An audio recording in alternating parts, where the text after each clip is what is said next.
The Chicago Bears are wheeling and dealing as the 2024 NFL free agency period begins. In college basketball, both in Illinois, Northwestern, and Loyola are both in their regular seasons on a high note. The Bulls lose their first game on their West Coast road trip and will have old school TV Monday, and baseball spring training is heading down the stretch as well. I'm Sid. That's Lakita. Second City Sports Monday edition starts right now.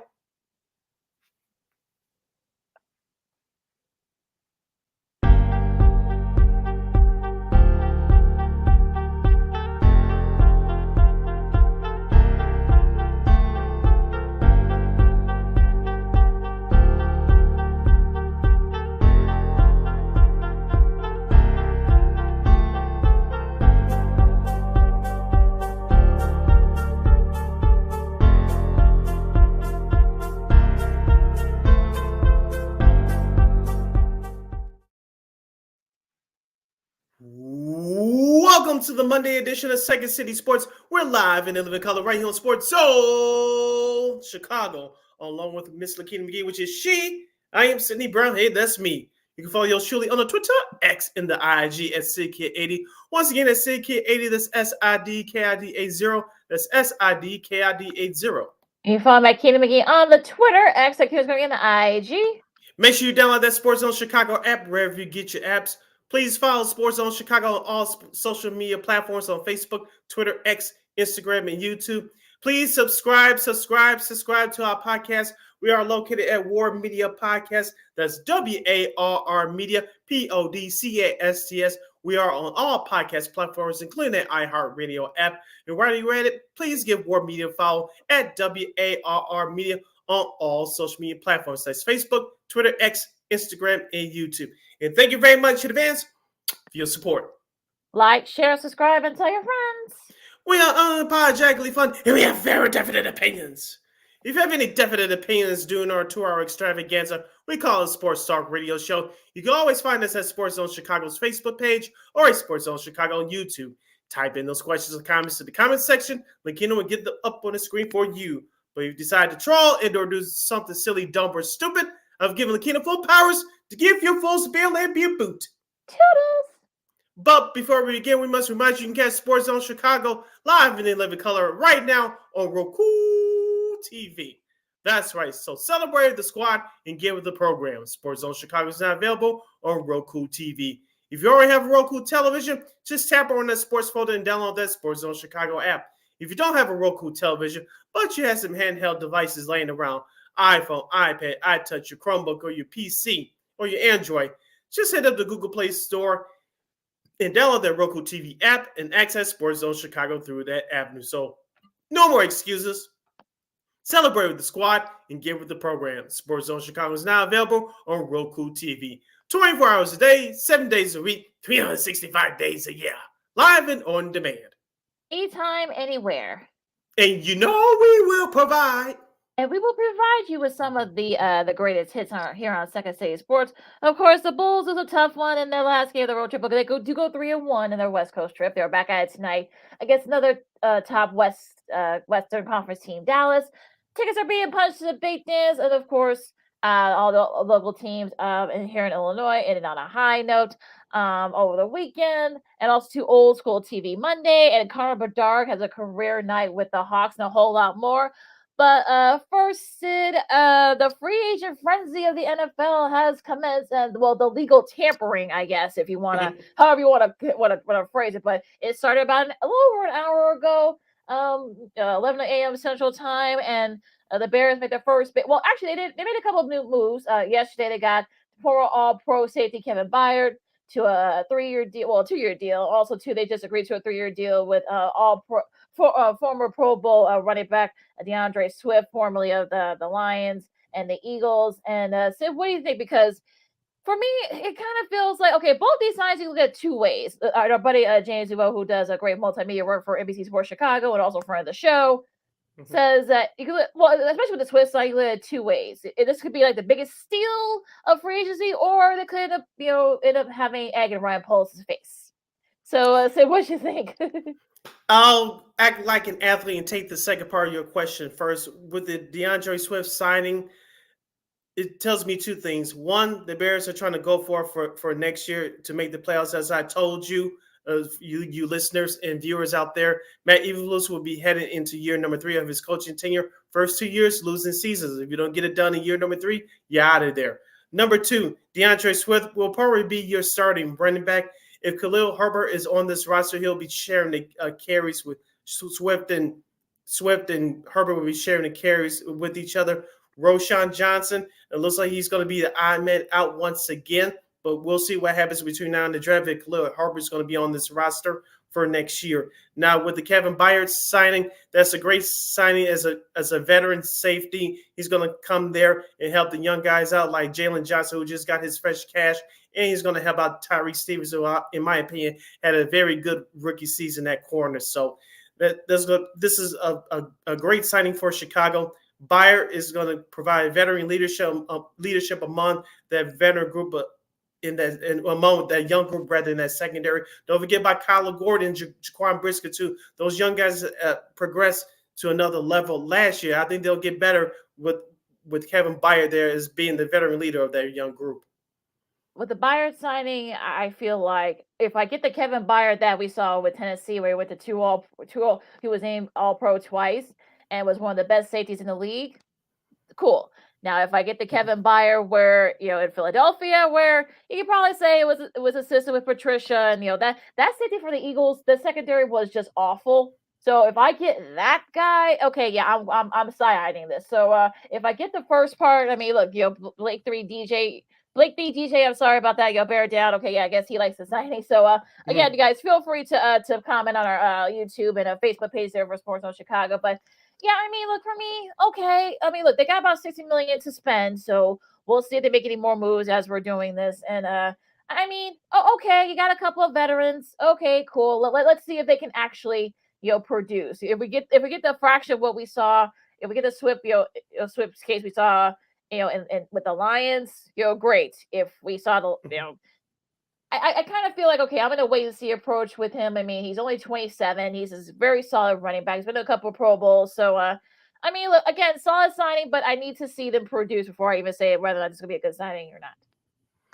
Here's the thing about this Bears offense. They were number 1 in the league, top in the league last year from running the football. The main part of that was Justin Fields. Now, whoever is going to be the quarterback for the Bears next season, whether it's Justin Fields or Caleb Williams or what have you, the Bears are going to have to depend on running the ball. And DeAndre Swift, this is going to be his redemption tour as far as being the starter in the NFL and getting the majority of the carries. He started off rough in his early in his career, as you mentioned, with the Detroit Lions. Remember, in that season opener in 2020, he dropped the potential touchdown against the Bears. How ironic is that? But he's going to get the majority of the carries here, especially how he fits into that offense where new offensive coordinator Shea Waldron is trying to run. I think he fits in that system very well. Whether it's Khalil Herbert or somebody else or Roshan Johnson going into his second year, he's going to share the carries with them. So I think DeAndre Swift, I'm sure, was told that he's going to get the majority of the carries as a starter. He's going to have to share it alone, but he's going to get the majority of the carries. Like I said before, on the flip side with the defense, with the Byard signing, it's that veteran guy you need leading that young group that's already getting better. We saw that the last couple of years. Like you said, Lakina, if he stays healthy, I'm talking about Byard, this is going to be a great steal as well. You listen to Second City Sports on Chicago. Lakina McGee, Cindy Brown with you as we talk about Bears and free agent frenzy here on Second City Sports. It's going to be our pseudo NFL power hour, if you will, for the rest of the hour here. Now, the Byard, it'll be interesting to see what the Bears decide to do with some of the other holes that they had to fill. I mean, they need an extra they need extra O-line, maybe extra tackle, maybe they need extra D-lineman. And, we still don't know what the field situation. I mean, we don't know if, are they going to trade Field? This would probably be the time to do it. But could it be that maybe that he keeps him and they keep him and perhaps they draft Caleb Williams and do a competition from there? I can't see that happening. But it's just like, okay, yeah. I mean, Pole's doing okay so far. But this team is not like at a point where like, okay, they're not contenders yet. Could they get to a point where they could be playoff contenders? Sure, with these signs. We'll see what else they do with some of the other moves that they make potentially. But yeah, I'm keeping my expectations tempered here. Here's the thing about the Justin Fields market right now. We talked about this with our guy Zach Pearson from the Bear Report last Friday on the show. For those of you that missed it, just go back to for that interview on Sports Zone Chicago's Facebook page or Sports Zone Chicago on YouTube from our show last Friday, March the 8th. But here's the thing about the Justin Fields trade market right now. You could take one team off the board, and that's Russell Wilson, who signed there for 1 year. We'll get into that deep dive into that after the break. But also, too, Kirk Cousins, wherever he signs, I think this is going to tell a lot where Justin Fields will land for next year, because if Kirk Cousins decides to stay within Minnesota, it opens up the door for the Atlanta Falcons to acquire the services for Mr. Fields. Now, if Kirk Cousins decides to sign with Atlanta or somebody else, the market's going to become that much tougher for Justin Fields to be traded to, because you assume that Ryan Poles, the Bears GM, is asking as high as a second-round pick for him. And many teams around the league are not agreeing with that. And truth be told, and I think we talked about this with Zach too last Friday, I don't see Ryan Poles trading Justin Fields within the division. That you don't want that mood to haunt you for the next 4 or 5 years or what have you. So I think it's safe to say that Justin Fields won't be traded into the division, i.e. Minnesota, because Green Bay and Detroit already have their quarterbacks. So it all comes down to where Kirk Cousins goes. If he goes back to Minnesota, I think hope, and using air quotes here, hope is still alive for Justin Fields to go to Atlanta or somewhere else. But if Kirk Cousins decides to sign with the Falcons or somewhere else, that trade market for Justin Fields is going to wear out. I still say that Justin Fields will get traded on draft night. I know some people want him gone by the end of this week or next week. I just don't see that happening. I think if Justin Fields is going to get moved, it's going to be on draft night, and that's going to be a little bit over a month from now. We'll be interested to see what happens with that. Now, the other Bears news, as we wrap things up before we go to break these last couple of minutes. Apparently, the stadium update. We should have a sounder here somewhere in the background, because apparently it's shifted again. Now, right? Well, that's actually not too bad. But apparently, I guess it came out early this morning. Crane's Chicago Business, ESPN's Cronin, among others, have reported this, that they're shifted more towards the museum campus, just south of the museum campus, that little area there. If you're from Chicago, you know where that is. Not too far where we're used to our show over at the State Street Studios, the O Street Studios for IMS Chicago. They're going to put in, allegedly, again, this isn't official yet, but the Bears are going to put in perhaps maybe $2 billion with a B of their own money to get that land there, and because there was really nothing there, maybe like a parking lot or something, and then perhaps maybe build a stadium there, a dome stadium there. And of course, the Arlington Heights, this is sort of news to them, because the mayor came out and said that wait, what, huh, what's that? But I mean, it's still a lot to be decided. It's going to be a while before, I know they're supposed to be bringing out renderings and plans, I guess, later today. But yeah, so what did you think? We talked about it a little bit before we started recording. Yeah, and here's what I had to say about that Bears stadium situation. Shout out to our good friend from the old D and Davis show, Luke Canellis, a sports anchor, veteran Chicago sports broadcaster. He works for Fox 32 here in Chicago. Go for you guys who missed it. Go follow his Instagram account, and he breaks it down perfectly. Where the Bears want to build this new stadium, allegedly, is south of the south parking lot of Soldier Field. You know where Northern Island is. They used that during the summer for concerts and stuff. The Bears want to turn that into the entertainment center as well, along with that potential new stadium. Here's the thing, Lakina, where the Bears play at right now, Soldier Field, for those of you outside the Chicagoland area, the Park District of Chicago owns all of it, so the Bears get no money from that. If I know some people want to say Arlington Heights is out of it. No, folks, no. The Bears purchased that land where the old racetrack used to be in Arlington Park, and I still believe that Arlington Heights is in play. The Bears are trying to leverage their deals right now, see where the best fit is to put that new stadium. If I'm the Bears, even though you still want to stay in the heart of Chicago, business-wise, it makes perfect sense to go out to Arlington Heights. Here's why. You're going to own all the parking money. You're going to earn all the merchandise. You're already going to own all of that land. And that stadium is going to be used for multiple purposes. You're going to have more seats. It's going to be at least a 60 to 80,000 seat stadium. And it's going to be used for concerts, stadium tours, business conventions, and everywhere else. And you get to control that money. unless they're going to make a surprise deal with the city of Chicago at the last minute for this potential new stadium south of Soldier Field. I don't see it happening, them staying in Chicago. Business-wise, it makes sense for them to move out to Arlington Heights. The land is actually owned by the city, so it's going to be interesting to see if maybe they negotiate where, okay, we can buy the land, or perhaps maybe put that $2 billion in, and maybe they may have to put in the taxpayers' money. We'll see to help build it. And I think the incentive is going to be that, hey, Bears fans, if you want to keep them here in Chicago, you're gonna have to put in the bill bit for that new stadium. So I think it's going to be interesting to see how all this kind of plays out. And look, I mean, hopefully, maybe I think that the building codes, I guess, aside, I think they're going to want to try to put in maybe a 50,000-60,000 seat area, domed area, so that you can, like you said, you host Big Ten championships, Super Bowls, what have you. So I think, look, there's still a lot to be decided here. We'll see what the run rates look like later on today. It's going to come out. We'll probably talk about that on Friday. But tune in next time for as the Bear Stadium world turns. As we go here, we'll have more about that coming up on the flip side. Yeah, more free agency signings coming up. Russell Wilson has a new home. Will Kirk Cousins find a new home coming up? Chris Jones will return to the site where he won his last world championship. And we'll have a whole lot more as our football power hour continues as you listen to the Monday edition of Second City Sports right here on Sports Zone Chicago. This year, my mom got me the perfect bag for back to school. These colorful binders help me stay organized. These headphones are just what I need for studying. These new sneakers are just what I need for the new year. This jacket is a real must-have. My parents got me the skateboard I wanted. It's pretty cool. These scissors really come in handy in art class. These colored pencils, too.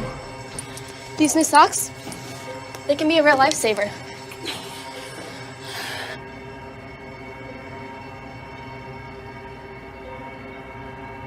And I finally got my own phone to stay in touch with my mom.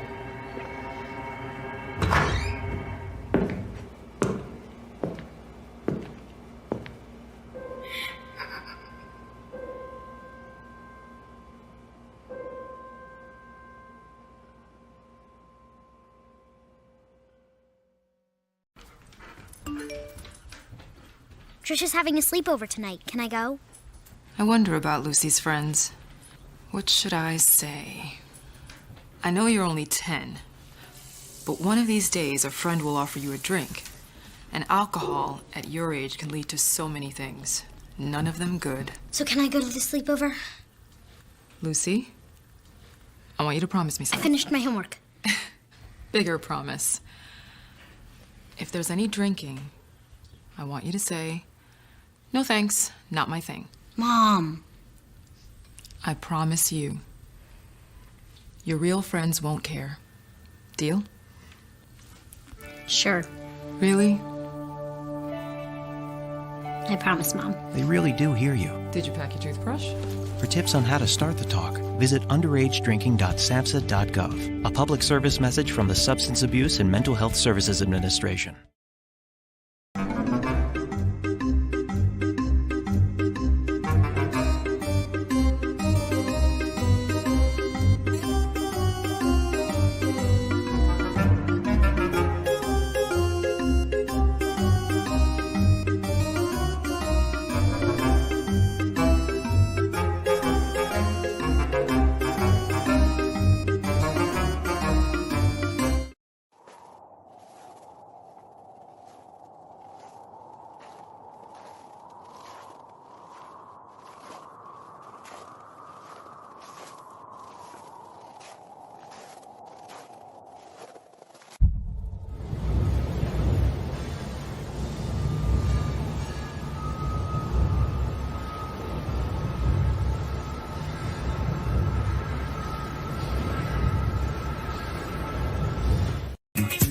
Hey, this is Dr. J, and I listen to Sean and Maya in the morning.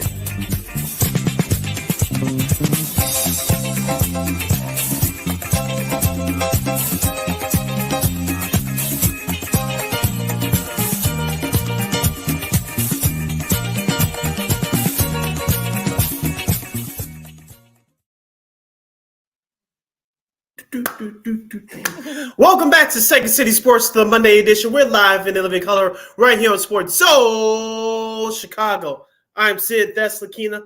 You can follow yours truly on the Twitter, X, and the IG at SidKid80. Once again, it's SidKid80. That's SIDKID80. That's SIDKID80. You can follow my Kenny McGee on the Twitter, X, and Ken's coming in the IG.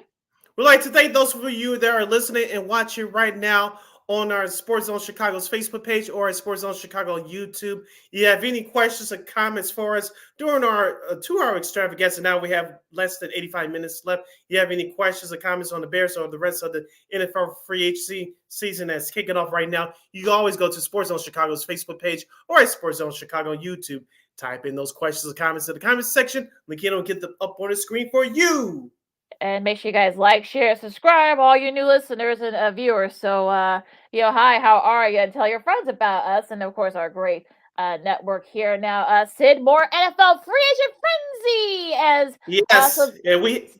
We have a list. We have a list of players that signed already. Of course, Michael Pittman Jr., the wide receiver from the Indianapolis Colts, he entered a new 3-year deal worth $70 million. Running back Tony Pollard for the Dallas Cowboys, no longer a member of the Cowboys. He's going to the Tennessee Titans for 3 years, $24 million. That means Derrick Henry is out. Speaking of the running backs, we mentioned DeAndre Swift signed with the Bears for 3 years at $24 million. Left tackle Deion Dawkins for the Buffalo Bills. He resigns with them for 3 years at $16 million. Landon Dickerson, the guard for Philadelphia, he resigns with them for 4 years, $84 million. Christian Wilkins, the defensive tackle for the Miami Dolphins, no more. He's going to the Raiders for 4 years. His deal is worth $110 million for 4 years. And defensive end Jonathan Greener will sign with the Minnesota Vikings at 4 years, $76 million. Yeah, that's a nice gift for Minnesota. That was probably one of their biggest holes last year was an edge rusher. So they got one of the best young ones in the league. So that's a nice get there. Now the Christian Wilkins thing is very interesting because I know Bears fans were really hoping that they would make a play for him, but $84.75 million guaranteed. I don't think the Bears are going to match that.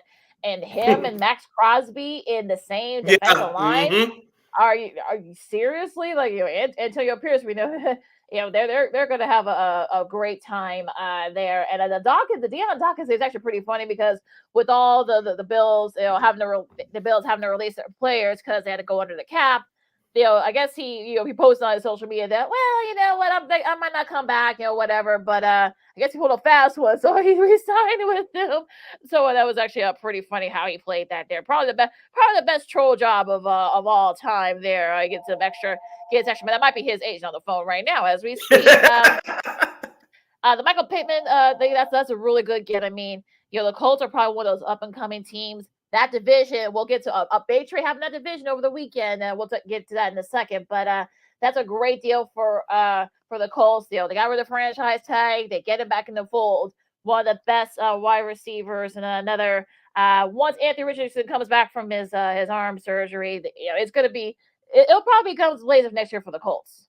Yeah, I like that move for the Indianapolis Colts. I thought that the Bears may would have had a shot at signing Michael Pittman Jr., but he's, as you mentioned, he's the top target for Indianapolis. He's going to help out second-year quarterback next year, Anthony Richardson. We already know what they have in the running back department led by Jonathan Taylor. So, and that Colts defense was kind of up and down last year, but they still got some studs on that side of the ball. So, Indianapolis, as long as they stay healthy, I think they'll be a playoff team next year. I'm not saying for sure.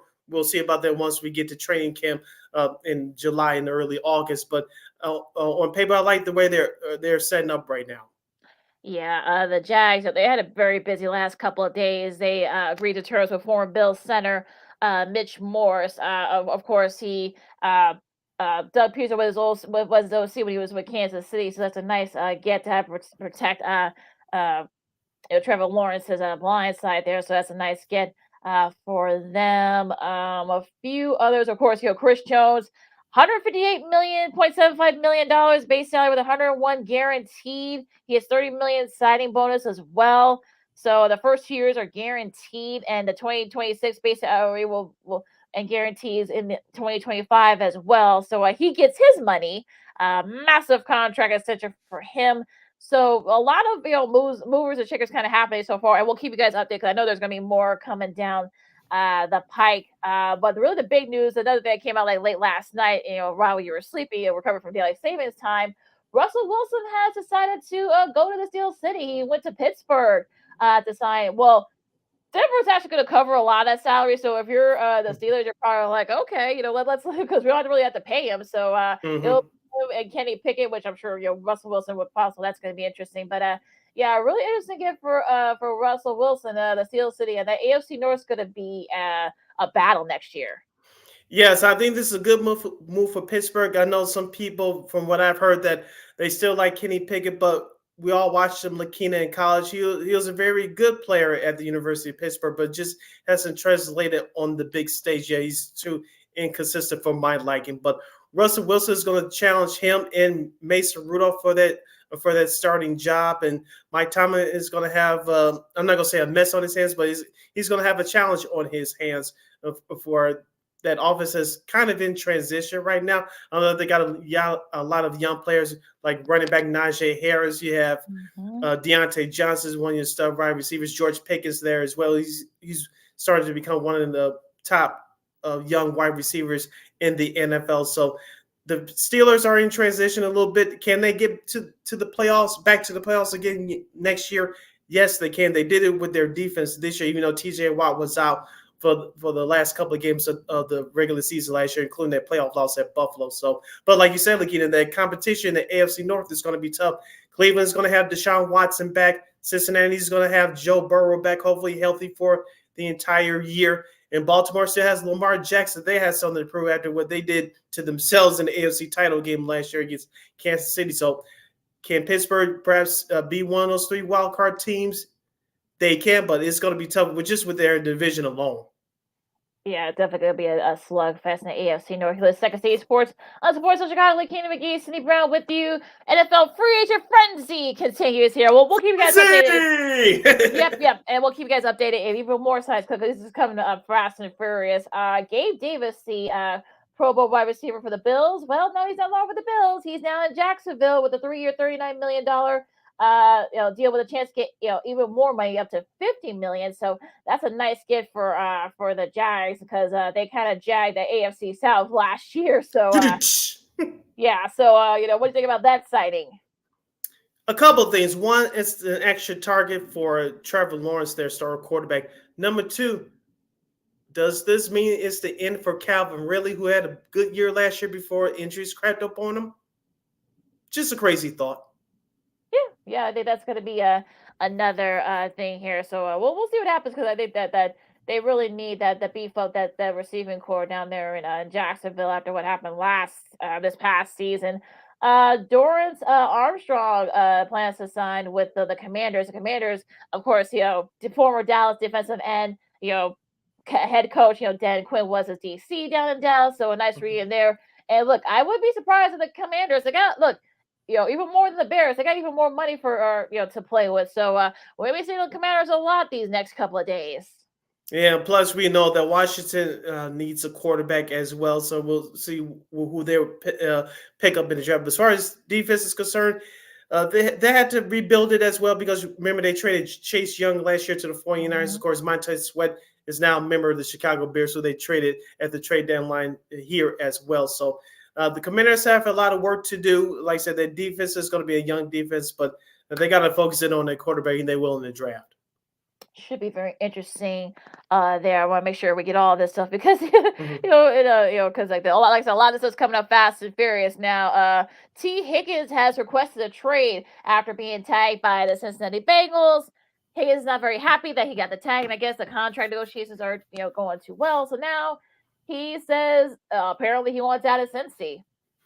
If you're the Chicago Bears, if you GM Ryan Poles, I'm checking in with Cincinnati right now to see how much it's going to cost to get T. Higgins.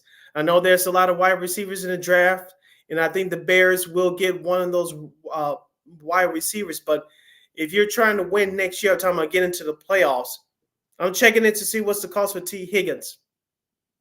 Because right now, all you have is DJ Moore and everybody else. Tyler Scott, he was a rookie. He was up and down. Velus Jones, I know head coach Matt Eberflus is sick of him. You got Equanimous St. Brown. Okay, he's an okay receiver. And Darnell Mooney is a free agent who's not coming back. So who else do you have in that wide receiver room?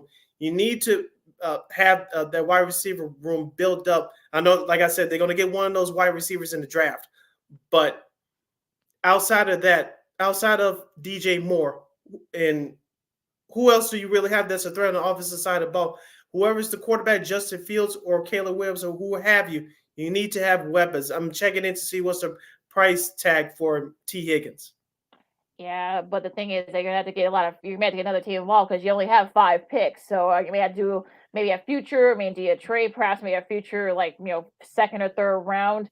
I mean, that's gonna be interesting to see what happens there. But yeah, I think could be a big wide receiver on the move in Cincy. So we'll definitely see what happens there. Now Baker Mayfield got his big payday. 3 years, $115 million with a lot of incentives to stay with Tampa Bay. I know some people say it might be a little bit high, but you know what? He was one of the reasons why they won the NFC South. So he definitely earned that extra cash, and especially with Mike Evans back. So yeah, this could get interesting. It's still a very wide open NFC South. This is pretty much easy one to call because we said Lakina last year that NFC South was a division up for grabs. New Orleans, we thought they was going to take control of it. They didn't. Tampa Bay, they stayed right there, even kill all year long. Atlanta, they fell off after Thanksgiving. So Baker Mayfield, that team was a heartbeat away from getting to the NFC Championship game. And Mike Evans had one of his best years as a wide receiver since Tom Brady was there a few years ago when they brought their Super Bowl team in 2020. So the only thing that concerns me, Lakina, Baker Mayfield's contract is 3 years, but Mike Evans is 2 years. Interesting. Could be, yeah. I mean, it could be maybe an extra option, maybe, I guess. So we'll see. I mean, I think they have a nice little rapport there. So we'll see what happens with that. But yeah, it's gonna be interesting if Tampa Bay makes even more moves, I should say. So David Bakhtiari, the veteran left tackle for the Green Bay Packers, has said, bye bye. And that's gonna be. He's not retired, but. He could be maybe a future sign for somebody. I mean, look, the Bears could always use an extra left tackle. So, perhaps maybe, I know that there's a lot of incentive here. So what do you think? Maybe Bakhtiari, where do you think he goes?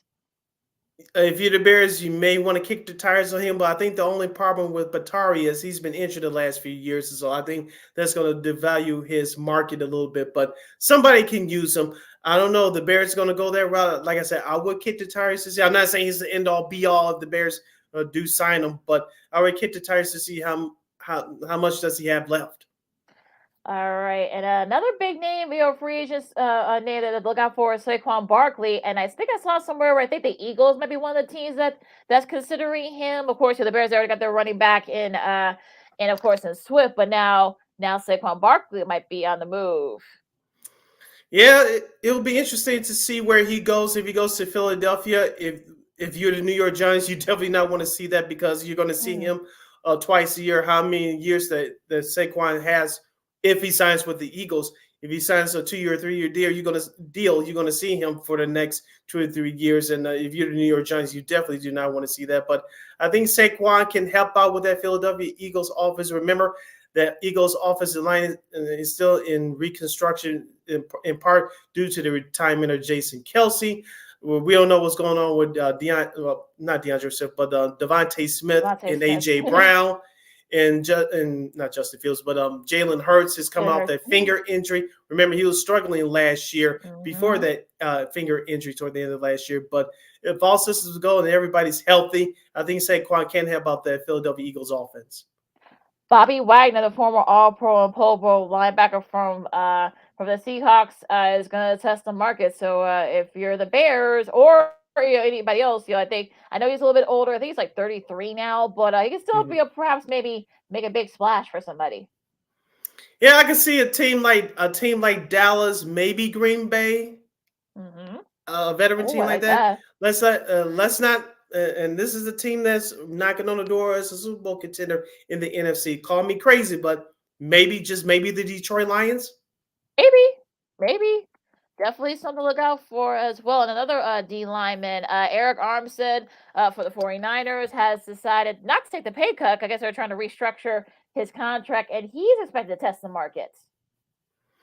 Yeah, let's see if the Bears are kicking the tires on him. We'll see how much that he wants. And he was one of the reasons why the San Francisco 49ers were one of the top defensive groups in the league last year. Remember, he had 2 sacks on Patrick Mahomes in the Super Bowl this past season. So he'll be a good pickup for somebody. I wish it was the Bears, but I don't know if that's going to happen. Yeah, they may not have the money for him, I guess. So yeah, I don't know if he's what money he's expecting. I know he had to take a pay cut, over in San Fran, but gonna be interested to see what happens with that. So any more news? I know there's a whole lot out there that are still well, the Kirk Cousins thing is interesting because Diana Rossetti from The Athletic is reporting that he is talking to Atlanta. So I know Kevin O'Connell, the Vikings coach, made some comments about maybe perhaps, like, look, Cousins has earned the right to test the market. You kind of said it with a little bit of like a little bit, kind of even keel. He didn't really give away any kind of emotion. So you wonder, could he go back to Minnesota? Perhaps in a solid deal. Because we saw what happened last season. As soon as he got hurt, everything kind of, went off the rails down there in the Twin Cities. Of course, familiarity is a great thing if you're a professional athlete or anybody else in life. But sometimes you may need a change. But Minnesota last year, remember we talked about their defense. Actually, it improved under new defensive coordinator Brian Flores. So it's actually top 15 in the league once the regular season was done. But as far as offensively is concerned, Kirk Cousins knows the system. Of course, you have Justin Jefferson at his right hip. I know that they cut running their run, but Ty Chandler is still there. But they cut their other running back. I forget his Mattison. Alexander Madison. They cut him. Of course, they traded Dalvin Cook before the start of last season. So they need to upgrade a running back. But if you're the Vikings front office, you're on pins and needles right now because if Kirk Cousins leaves, you may have to rebuild this thing. Might not be something they might not want to do down there in up there in Minnesota. So if you're a Vikings fan, you're hoping and praying that he comes back and re-signs. Of course, Mac Jones was traded from the Patriots to the Jags for I think a 5th or 6th round pick. I'm not really sure, but over the weekend, this is actually probably one of the bigger surprising trades that went down over the weekend. Yeah, Mac Jones, we all know he was done in the New England Patriots uniform. He did not do well under now ex-head coach Bill Belichick. I know Gerard Mayo, the new head coach, wants to go in a new direction. They may end up picking Jaden Daniels in the upcoming draft next month. Mac Jones, we saw what he did at Alabama. He was a very good quarterback. It just didn't translate into the system up there in New England. So I know he's from Jacksonville. He's going to get less pressure now because Trevor Lawrence is the man down there. But if Trevor Lawrence gets hurt, let's just see how much that Mac Jones learns during training camp. And he's going to get a lot of playing time in the preseason for the Jags, just in case Trevor Lawrence gets hurt again like he did last year. Yeah, it'll be extra incentive for him. So it's going to be very interesting to see what happens down there in Jacksonville. Veteran to tackle Fletcher Cox. I should say Fletcher Cox. Defense tackle Fletcher Cox, I should say, 6-time Pro Bowler, has decided to announce his retirement from the NFL. Yeah, if you feel first of all, Fletcher Cox had a great career with Philadelphia. I believe over 70 career sacks. I know he was part of 2 Super Bowl teams with Philadelphia. They won their title back in 2017. He was Mr. Consistent for the Eagles defensive line. Now, I don't know how many picks they have in the draft, but you would figure that they'll use one of their draft picks to pick up a defensive tackle in his place. I know they still have Jalen Carter, their first round pick from last year from Georgia. You still have Hassan Reddick, who's still one of the best outside linebackers in the game. So Philadelphia's defense is going to take a hit, but we'll see if they can find his replacement via free agency. But I think their best option is in the draft. Yeah, that's going to be very interesting to see what happens with that. Any other NFL news that kind of piqued your interest, or had you scratching your head? I just want to read off these couple of names that are still on the market. Maybe a couple of them have been are off the market by the time I get through this list, because we all know that Chris Jones is off the market. Kirk Cousins, that we talked about, is technically still on the market. Danielle Hunter, I know the Bears are still in play for him, the former defensive end for the Minnesota Vikings. Of course, Tyron Smith, the offensive tackle of the Dallas Cowboys. Of course, we mentioned Saquon Barkley. It's not official if he's going to Philadelphia yet, so he's technically still a free agent. Jonathan Greener, we talked about earlier. Calvin Ridley, he's still a free agent wide receiver from Jacksonville. Michael Newell from New England, the offensive lineman. Of course, Leonard Williams, the former New York Giant, he's a free agent, the defensive tackle from the Seattle Seahawks. And Jordan Poyer is another name that's going to be interested to see what happens. Of course, the Bills released him, so yeah, it's going to be interesting to see who gets him, because I think that's could be like a nice little beef up for the secondary, whoever they have. So maybe San Francisco, maybe Baltimore. I mean, those are kind of the teams that really need to beef up their secondary. So that's the name that I'm looking forward to see like where he goes. Could we say the Los Angeles Rams as well? I'm just throwing it out there. Yeah, I mean, look, it depends on what they're trying to do at this point. I mean, look, they kind of unexpectedly, if you want to put it that way, made the playoffs this past season. So it's going to be interesting to see, if that's the route they want to take. Do they want a full on rebuild, or do they want to probably try to have to go for the NFC West again? So yeah, that might be a name that might be something to look out for. Speaking of the Rams, Lakina, I know we have a couple of minutes left before we close out hour number one. I was listening to some LA Sports Radio last week, and they were talking about Aaron Donald threatening retirement once again, and perhaps maybe drafting a quarterback like J.J. McCarthy or Bo Nix in the second or third round. I know they finally had some draft picks after a few years ago saying F the picks, but would you, if you're the Rams, would you draft a quarterback like a J.J. McCarthy or a Bo Nix? Because Matthew Stafford, I know he missed a couple of games last year, but he was healthy for the most part, and he was one of the reasons why, obviously besides running back Kyron Williams, that the Rams were in the playoffs last year and actually won a playoff game. But would you, if you're the Rams, would you start at least preparing for the future? Because not wishing anything bad on Stafford, but if he has one big hit again, he's going to retire because he's in his late 30s now. Yeah, it's going to be interesting to see like what Les Snead decides to do, because I heard about that too. I listened to a little bit of that, and I know Aaron Donald said that he wants to he's thinking about maybe retiring again and whatnot. So do you perhaps maybe, if you're the Rams, do you try to maybe at least use those picks to get? I don't mind a JJ McCarthy, because I think he might fit into a Sean McVay's system. So that might be he might, or even Bo Nix. I mean, I know both that actually both of them probably could be good fits in that system, and perhaps maybe get a running back, get you a nice young defensive end to kind of like so that maybe if Donald decides to play, we'll see. He can learn from him. So look, it'll be interesting to see what the Rams decide to do. It's all gonna depend on if Donald decides, look, I'm retiring, or if he decides, I'm gonna make one more goal and perhaps maybe make the later on picks for the future. So that's really gonna be the key, whether or not he retires.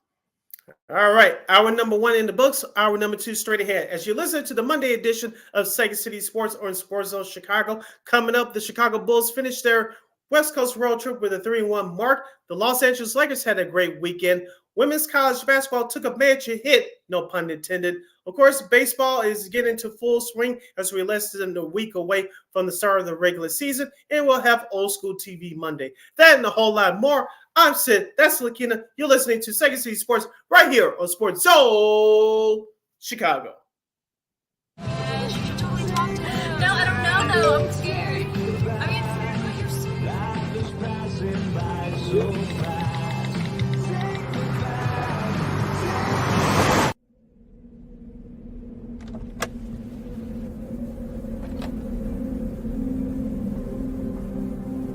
Do you know that you're in my lane?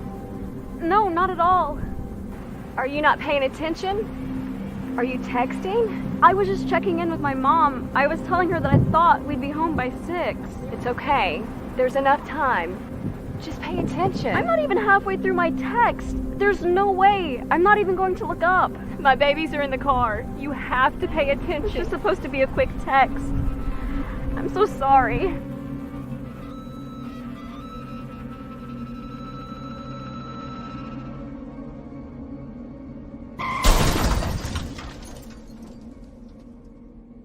Hi, I'm Tom Brady, the director of DODEA. September is National Suicide Prevention and Awareness Month.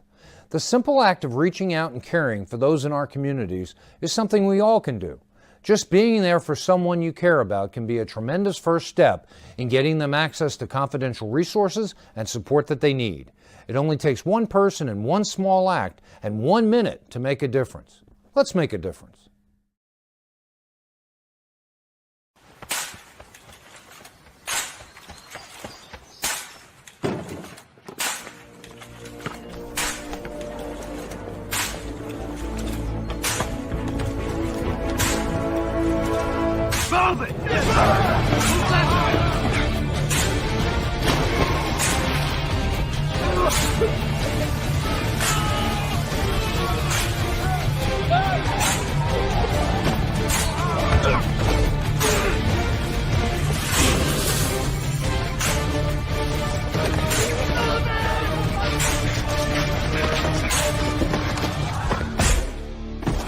Many will hear the calling. Few will earn the title. United States Marine. The few, the proud, the Marines.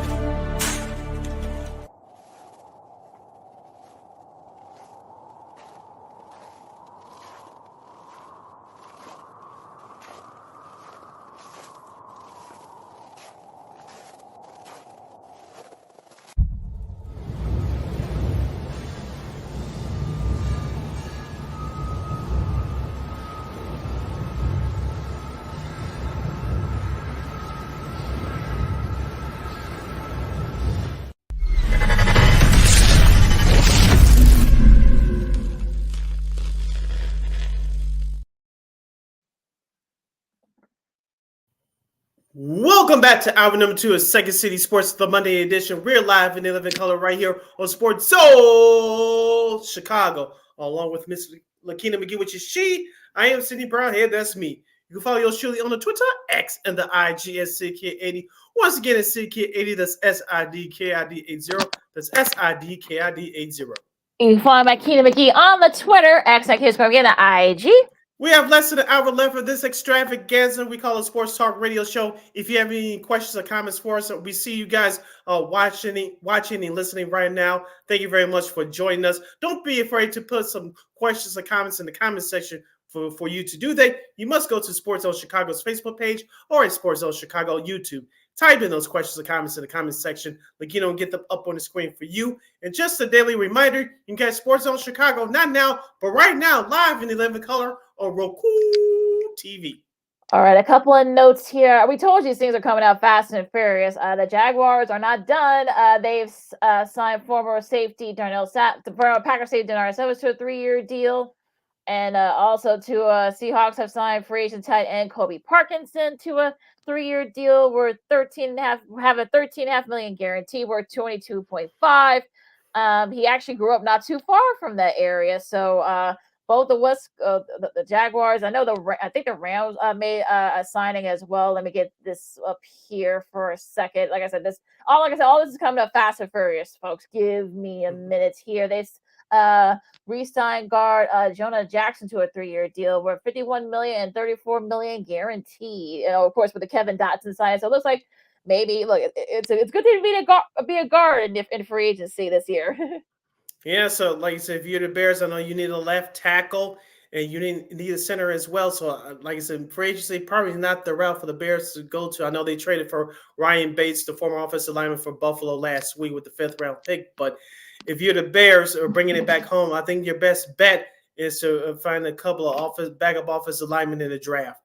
Yeah, it'll be interesting to see what they decide to do there. Let's get into some.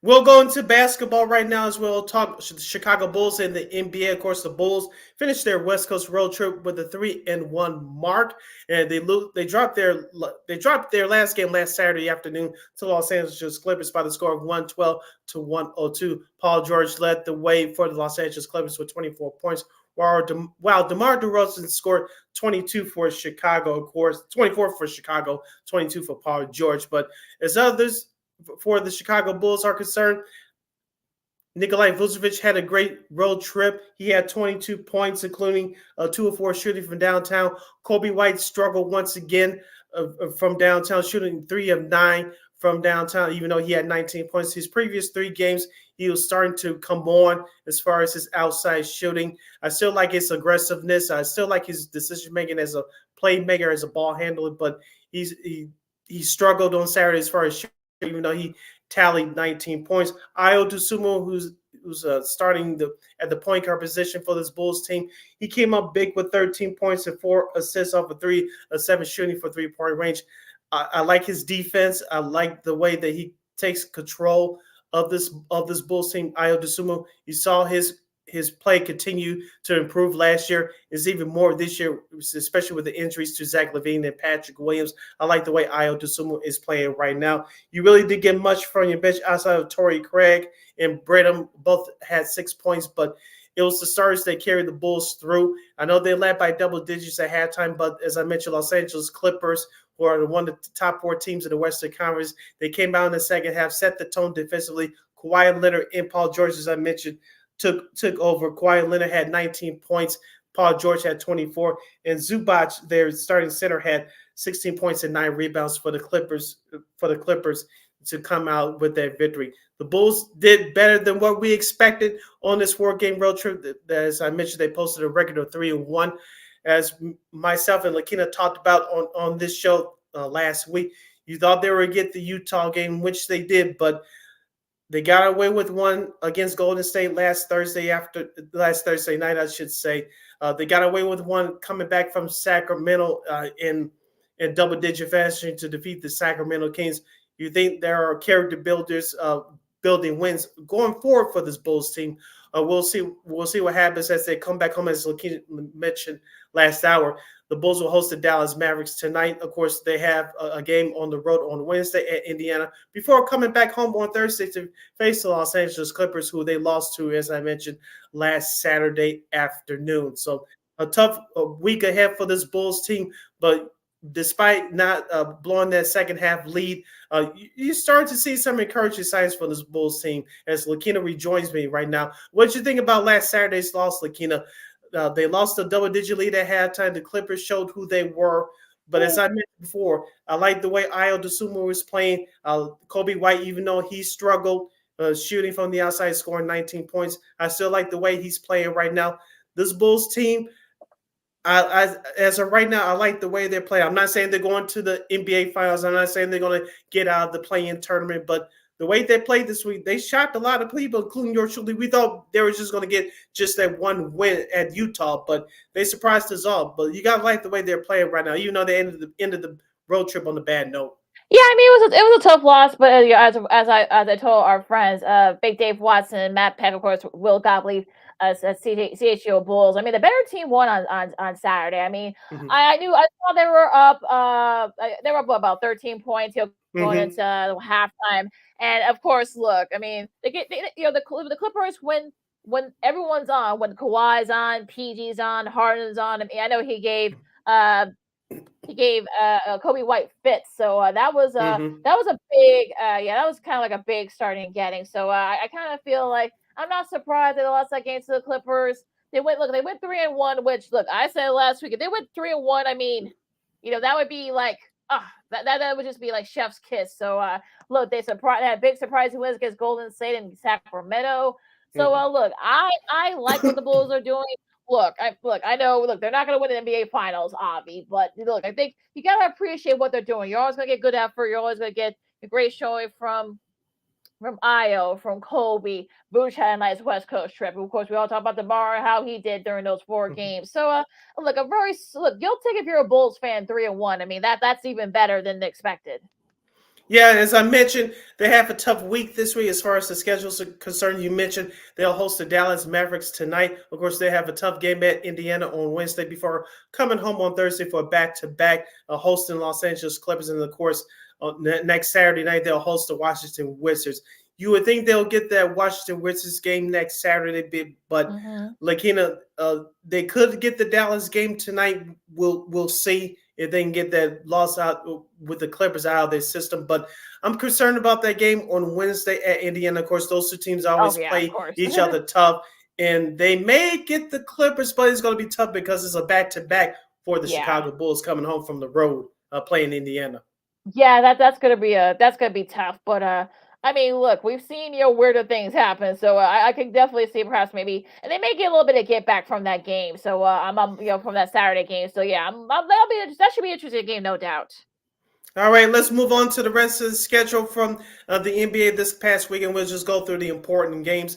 Last night, the Los Angeles Lakers had a great weekend. They wrapped it up by defeating the injured in Minnesota Timberwolves squad 120-109. Anthony Davis had 27 points, 25 rebounds. Austin Reeves came up big as well. LeBron James returned to action from his ankle injury. He sat out last Friday's victory over the Milwaukee Bucks, which we'll get to later. But the Los Angeles Lakers, we said this last week leading up to yesterday's game against Minnesota was going to be tough. They came out almost unscathed. They lost the Sacramento game last Wednesday, but the Lakers finally turning into form.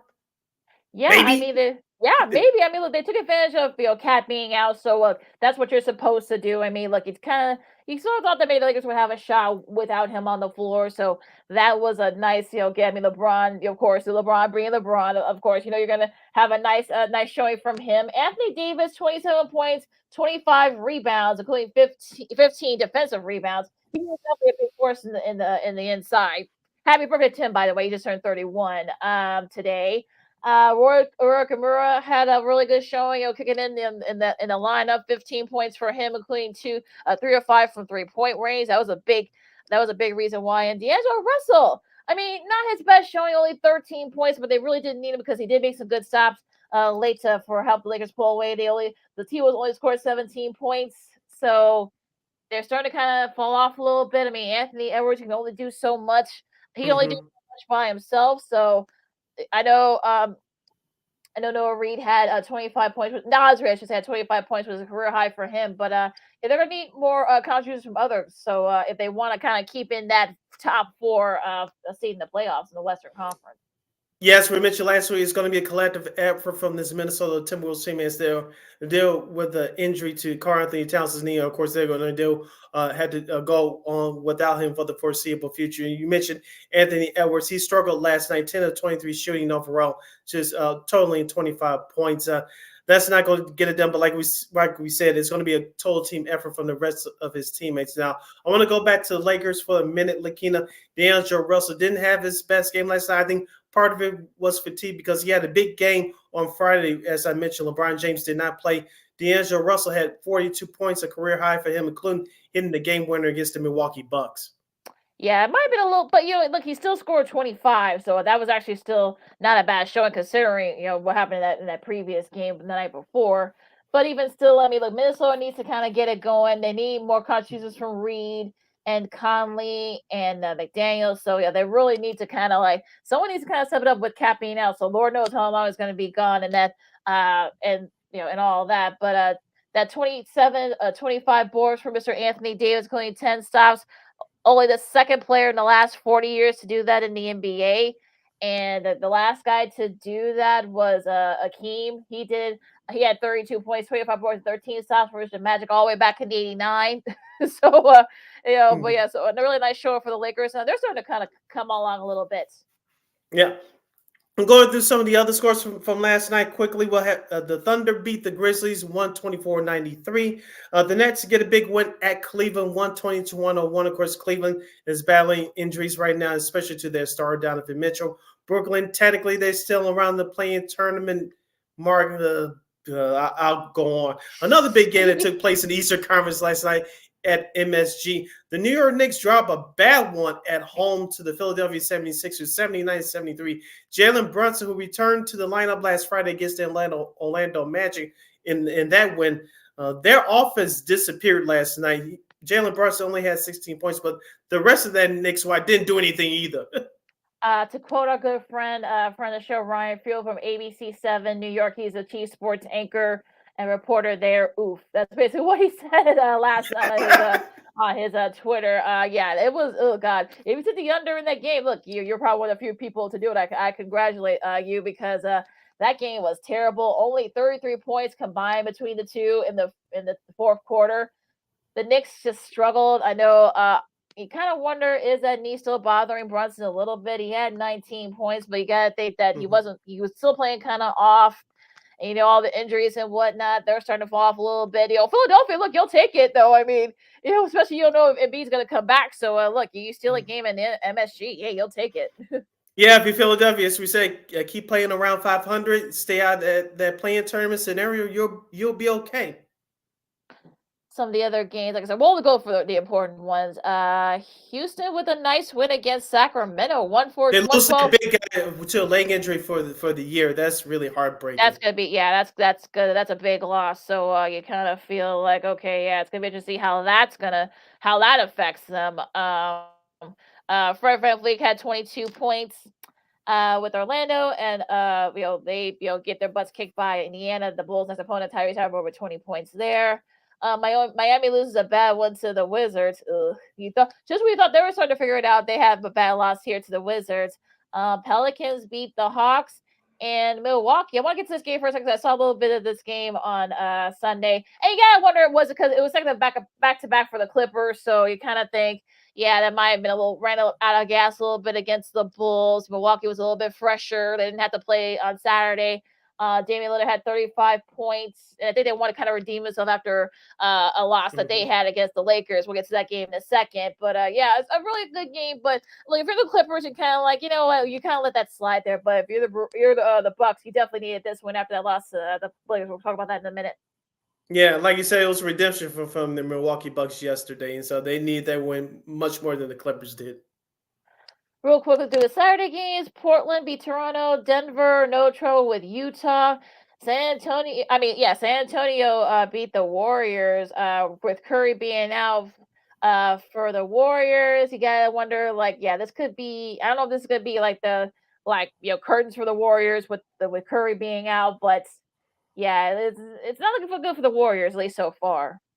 Yeah, Golden State's been playing good basketball ever since the return of Draymond Green's suspension. Of course, they've been one of the hottest teams after the post All-Star break. So, like you said, Curry being out, that doesn't help things a whole. That game on last Saturday night doesn't hurt them in terms of playoffs positioning in. They can get that home court advantage game in the play-in tournament should they stay between that 7 to 10 range. But we talked about this throughout the season. Lakina, Chris Paul has really helped out that squad coming off the bench. I know he's been back for the last few weeks after he missed a bulk of the first half of the season. Of course, Klay Thompson, who's been struggling all year shooting, he's coming up off the bench as well.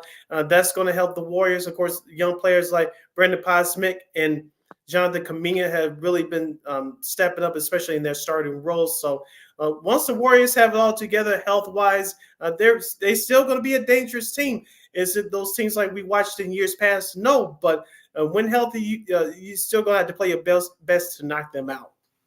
The ABC Saturday night game of the week, the Celtics beat the Suns 117-107. Jason Tatum had 29. Jaylen Brown had 27. They shot the ball well from three, and there was no Beal, no Booker, so it was basically Kevin Durant. He couldn't do it by himself. He had 45 points, was right up there as a career high. But I know Beal had 25, but again, no Devin Booker. So that kind of, you gotta have put an asterisk on this win for the Celtics, sort of. Yeah, Ball for the Suns only had 13 points. You really didn't get anything from your bench.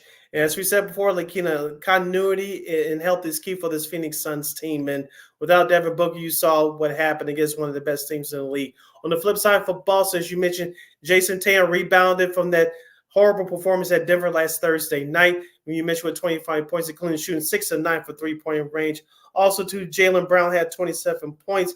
And Drew Holiday had added 15 points as well, including shooting 3 from 5 from downtown. So as we talked about before, Lakina, this Boston Celtics team is the best team in the NBA. Well, what I'm worried about come playoff time, barring health, is the lack of depth on my bench. But that's kind of what worries me about Phoenix, is because you're Beal and Allen, you kind of like you don't know what you're gonna get from him, and Booker's and now the lineup. Durant's the only consistent one, and you wonder the fact that they don't have a lot on that bench. So you wonder is that going to be, especially to go to the 6 or 7 game series? That's going to be a big problem for Phoenix, and that could keep them from not going, as far as I'm sure the Suns fans have been wanting. So that's going to be interesting to see if those guys step up in these next couple of months, these last 19, 20 games. Going to the Friday night games real quick. Of course, you got Houston, no trouble with Portland, and of course, you got the Lakers edging out the Bucks. D'Angelo Russell had a career high 44, so he actually is starting to show up lately, Mr. Russell. Yeah, we talked about him before the All-Star break. He was playing well for the last month or so. As we talked about with LeBron James and Anthony Davis, both playing in the majority of of the Lakers games this year. Who was going to be that third guy? We talked about Austin Reeves. He was yanked in and out of the lineup. We talked about the injuries to Jared Vanderbilt, their best defender, and Gabe Vincent as well, who has barely played for them this year. So who's going to be that third guy? D'Angelo Russell has stepped up to the challenge, and he did that last Friday, as I mentioned, without LeBron James scoring a career-high 44 points, including the game winner. Lakina, here's the thing about the Los Angeles Lakers. With LeBron James tweaking that left ankle last Wednesday in that loss against Sacramento, how many games are you going to sit him out? Because do you really want to put all that pressure on him to play almost every game just to make it to the play-in tournament? Realistically, I think they can get the 6th seed, but it's really going to be tough. But if you're the Lakers, you definitely do not want to be in that 9th, 10th scenario, because if you lose that game, you're going home. Yeah, you kind of want to tread very lightly, because we know LeBron, he just turned 39, so he's not a young spring chicken anymore. So you may have to give him a couple of games out to kind of make sure that ankle is at the very least at 80 or 90% to kind of get ready for a little push to look. I mean, we've seen the West fluctuates, especially from that 4 to 8 seed. So that might be interesting to see if the Lakers can get to that 6th seed and avoid the play-in. So we'll see what happens with that. Now, the Bucks lose, with despite an effort from Damian Lillard. He had 28 points and 12 assists, and of course Giannis had 34 and 34 and 14 boards, and also had 12 assists. I mean, this is the second time ever that you had a pair of teammates each score that kind of points, but still end up losing the game. So I kind of go figure with that one if you're a Bucks fan. But you took it out on their fellow LA team, the Clippers, so you're able to get a little bit of get back there. Yeah, and just a couple other games enough from last Friday. Of course, we mentioned the New York Knicks in the return of Jalen Brunson. They beat the Magic 98-74. Cleveland got a big win over Minnesota in overtime, 113-104. Rudy Gobert, he's going to be fined for criticizing the refs for a couple bad calls there at the end. Went into some NBA conspiracy theory, accusing them for making bad calls because of the threat of gambling. I don't think they're going to be very happy that he said that. So I'm sure he's going to I'm sure he's going to get a nice little letter from the commissioner. So we'll see what happens with that. And of course, the Pelicans that beat the Sixers to cap off the Friday schedule, well, the weekend schedule as a whole. This week's games, as we're going to the home stretch here, Charlotte and Detroit. These are the Monday's games tonight. 6:00. Phoenix, starts their East Coast trip. They face Cleveland at 6:30. That should be interesting. The Bulls are back at home. They host Luka and Dallas. We'll see if Luka puts on the show for the folks at the UC. He's seeking his 7th straight triple-double too. Yeah, so take the over on that one for Mr. Doncic. The first game of the NBA TV doubleheader, you got the Warriors and the Spurs at 7:00. Toronto and Denver at 8, and the second game that the NBA TV doubleheader, as the Celtics are wrapping up their West Coast trip, I should say. They face Portland at 9:30. Tomorrow, Tuesday, your schedule looks like this. The first game of that Tuesday night TNT doubleheader will feature the Philadelphia 76ers and the New York Knicks. Of course, New York is looking to get back at Philadelphia for losing to them last night. No, folks, I'm not repeating myself. Other games I know for Tuesday: Washington at Memphis, Indiana at Oklahoma City, Houston at San Antonio, Boston at Utah. The second half of that TNT Tuesday night doubleheader will feature the Minnesota Timberwolves at the LA Clippers, and Milwaukee and Sacramento will Milwaukee, as they continue their West Coast road trip, they'll face the Sacramento Kings, and that's your schedule for Tuesday. Yeah, should even with capping out, that should be a good one between the T-Wolves and the Clippers. So Mhm. both are hoping to rebound from losses. So we'll see what happens in that game. Wednesday, you got Toronto and Detroit at 6. You got Brooklyn and Orlando. The Bulls coming, second game of a back-to-back. They face Indiana at 6:30. At least they're not traveling far, so I guess that helps a little bit. The first game, the ESPN Wednesday doubleheader, you have the Nuggets and the Heat. Charlotte and the Grizzlies at 7:30. Cleveland and the Pelicans at 7. The Hornets Grizzlies game at 7 o'clock, I should say. I had the Warriors and Denver at 7:30. I would have loved this game if Steph wasn't hurt, but I digress. Atlanta and Portland. The second game, the ESPN Wednesday doubleheader. We know these teams love playing each other. Not really. The Lakers and the Kings at 9 o'clock. All right, your Thursday night schedule looks like this. Phoenix pays a visit to Boston. This could be a preview for the NBA Finals. That game will be the first half of that TNT Thursday night doubleheader, as we just mentioned. Boston defeated Phoenix in Phoenix last Saturday night. Other games of note for Thursday, the Clippers will pay a visit to Chicago to take on the Bulls. Washington visits Houston. Philadelphia will travel to Milwaukee. In the second half of that TNT Thursday night doubleheader will feature the Dallas Mavericks at Oklahoma City to take on the Thunder. And the Knicks will start their West Coast road trip. They'll start off by paying a visit to the Portland Trail Blazers. And that is your schedule for this week in the NBA. As this is Second City Sports on Sports on Chicago. Like Kenny McGee, Sidney Brown with you. And Sid, we got some breaking NFL news to talk about. A lot of stuff coming down the pike here. I wish we had like a breaking news sounder, like I said earlier. Boo, boo, boo, boo. There you go. There you boo, go. Boo, boo, boo, boo, boo. All right. Josh Jacobs, the Pro Bowl running back, he's no longer with the Raiders. Guess who's he signed with, Sid? The Green Bay Packers. That's right. So as of right now, I think free agent running back, I believe A.J. Dillon will be shown the door. So as of right now, it's going to be a tandem of Josh Jacobs and Aaron Jones. We saw what Aaron Jones did last year, especially in that regular season finale against Chicago. You saw what we did in that playoff victory at Dallas. So Aaron Jones and Josh Jacobs is going to be, at least on paper, one of the best running back tandems in the league. So this is a great signing for Green Bay. It's not if you're a Bears fan that you already have problems with Jordan Love, what he did last year, especially in the second half of the year. Now you add Josh Jacobs there. The Green Bay's running back tandem is that much more dangerous now. Much more dangerous. So that's a stunning move. I don't think the Packers were. I think they were able to sneak in there. I don't think the Packers were considered like one of the favorites for Jacobs. So that's a big nice little steal there for the Packers.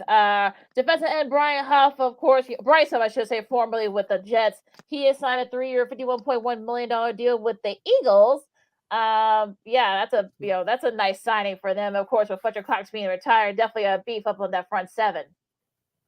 Yeah, as we talked about earlier with the retirement of Fletcher Cox, Philadelphia has some reshuffling to do with that defensive line. So this is a very good signing. So we'll see what happens because Philadelphia, as you well know, they started off hot last year. The defense struggled along with that offense last year in the second half of the year, and you saw it in that loss to Tampa Bay. So they still have some work to do on the other side with the offensive line, as I mentioned earlier. But this is a great signing to help boost up that defensive line. And real quick before we go to break, we finally got that QB domino to fall, and that is Kirk Cousins. He has decided to sign with the Atlanta Falcons. Of course, terms are not disclosed, but it is a 4-year deal. So if you're in Minnesota, you might be thinking about perhaps you may have to start cleaning house, I guess. But and maybe that there goes potential destination for Justin Fields if you're the Bears. So exactly. You're kind of back to square one. Sorry. So go ahead. I'm sorry. Yeah, and number 3 is the NFC South is going to come down between Tampa Bay and Atlanta next year. So buckle up. And it may actually use Kyle Pitts this time. Yay! Yay! All right, guys, you'll stay right there with us. Second City Sports on Sports Social Chicago. March Madness. The first tickets are punched for the big dance. Also, the Carl Bedard has a nice showing over the weekend, and someone else has a career night for them against the Coyotes. Of course, Old School TV Monday, and even more NFL free agent news. If again, this is coming out fast and furious, so we'll keep you guys updated on that and a whole lot more. Lakina McGee, City Brown, Second City Sports on Sports of Chicago. More fun coming up after this. This year, my mom got me the perfect bag for back to school. These colorful binders help me stay organized. These headphones are just what I need for studying.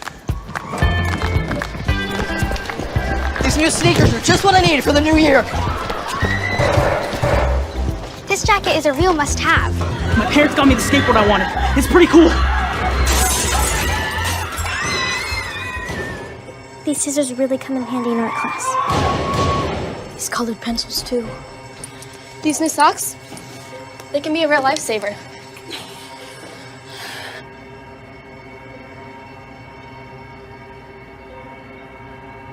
I finally got my own phone to stay in touch with my mom.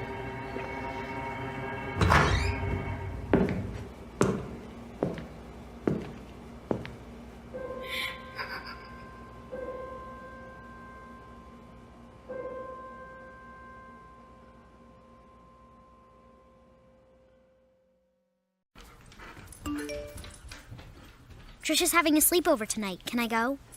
I wonder about Lucy's friends. What should I say?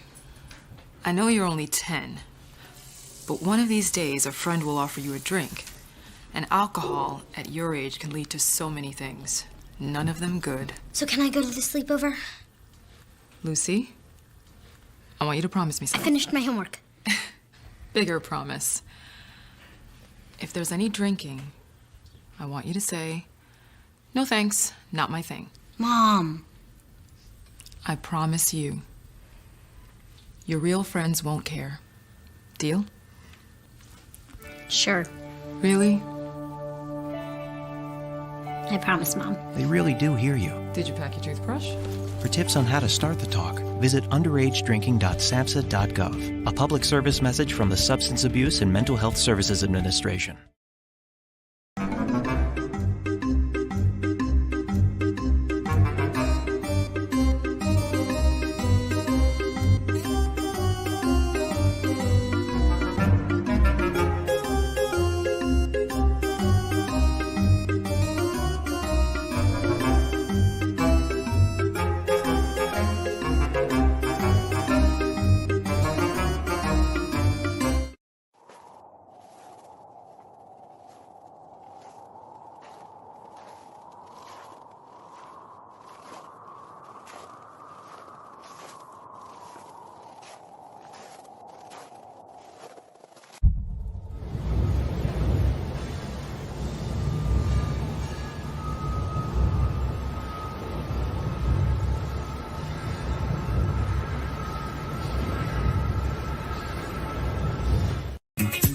Hey, this is Dr. J, and I listen to Sean and Maya in the morning.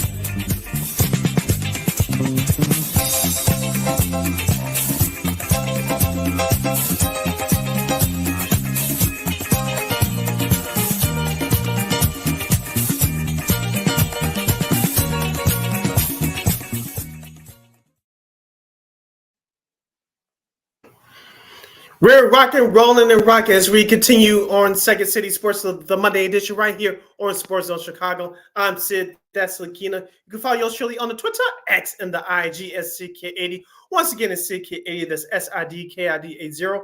That's SIDKID80. You can follow my Keena McGee on the Twitter, X, like here's going in the IG. Make sure you get those questions and comments into our comment section at Sports Zone Chicago's Facebook page or at Sports Zone Chicago YouTube. The best ones will be put up on the screen by Lakina. We appreciate you guys tuning in and hanging out here with us on this live broadcast. And to recap what Lakina just said before he went to break, free agent quarterback Kirk Cousins, formerly of the Minnesota Vikings, he chose to go to the Atlanta Falcons on a 4-year deal. We'll see. This according to his longtime agent, Mike McCarthy. Not that Mike McCarthy, but it was longtime agent. So, nice. Well, yeah, big. I think first domino to fall. So you wonder, like, if you're the Bears, you're pretty much effed, as I've seen some people say. So, that was a pretty Yeah, and we'll keep you guys updated. I'm sure there's going to be even more, so they're going to be coming across the pipe these next half hour or so. We're on here. Let's go to college hoops. Sid. We'll start on the men's side. Well, let's do local teams first because we'll get that out the way. And Illinois, Northwestern, and Loyola both. And on a good note, they all won their respective final games. Now, of course, Illinois and Northwestern are now in the top 4 seed for the Big Ten tournament. So they get a double bye, and it's at the Target Center in Minneapolis this year. And of course, Loyola, they get a share of the A10 title, sharing with Richmond and Dayton. So but you got to think that they still have to win the conference tournament in order to get into the dance. They just don't have the resume.